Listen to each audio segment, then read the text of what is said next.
Assalamualaikum warahmatullahi wabarakatuh. Perkenalkan, nama saya Faiz Izati dari nomor absen 16 kelas 11 MIPA 1. Kali ini saya akan mempraktekkan mengenai efek rumah kaca. Sebelum melanjutkan ke dalam proses atau langkah-langkah praktikum mengenai efek rumah kaca, kita bahas sedikit mengenai pengertian efek rumah kaca. Pengertian efek rumah kaca sendiri adalah sebuah istilah untuk menggambarkan kondisi bumi yang memiliki efek seperti rumah kaca di atas. Panas matahari terperangkap oleh atmosfer bumi. Gas-gas di atmosfer seperti karbon dioksida bisa menahan panas matahari yang mengakibatkan panas matahari terperangkap di atmosfer bumi. Dalam kondisi normal, matahari menyinari bumi pada siang hari sebagai permukaannya akan terasa hangat. Sementara pada malam hari, permukaan bumi akan terasa dingin. Namun lantaran ada efek rumah kaca sebagai panas yang seharusnya dipantulkan permukaan bumi itu diperangkap oleh gas-gas rumah kaca di atmosfer. Itulah yang menyebabkan bumi kian makin hangat dari tahun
Dalam praktikum yang telah dilakukan, kita mengetahui bahwa tumbuhan mempunyai fungsi yang sangat penting dalam upaya meredam kenaikan gas rumah kaca, penyebab utama pemanasan global dan perubahan iklim, seperti spons atau busa. Pohon menyerap karbon dioksida yang dihasilkan oleh kegiatan-kegiatan yang dilakukan manusia dan makhluk hidup lainnya.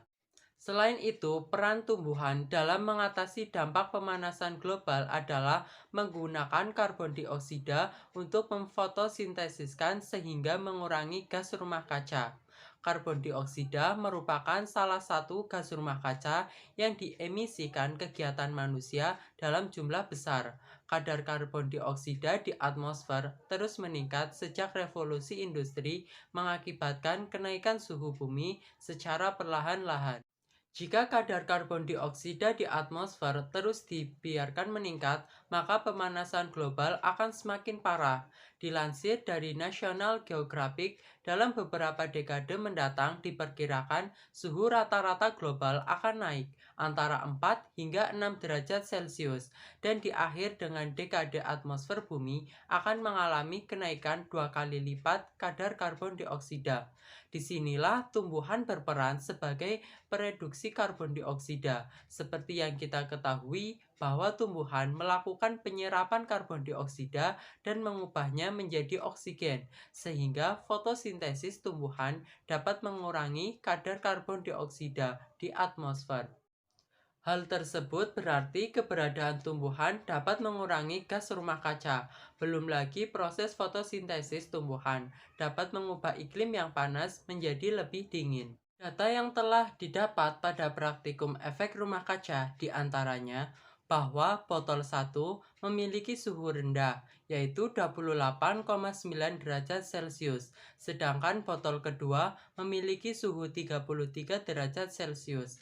Hal tersebut dikarenakan pada botol 1 terdapat tumbuhan yang berperan dalam mendinginkan suhu agar suhu tetap stabil untuk melakukan fotosintesis.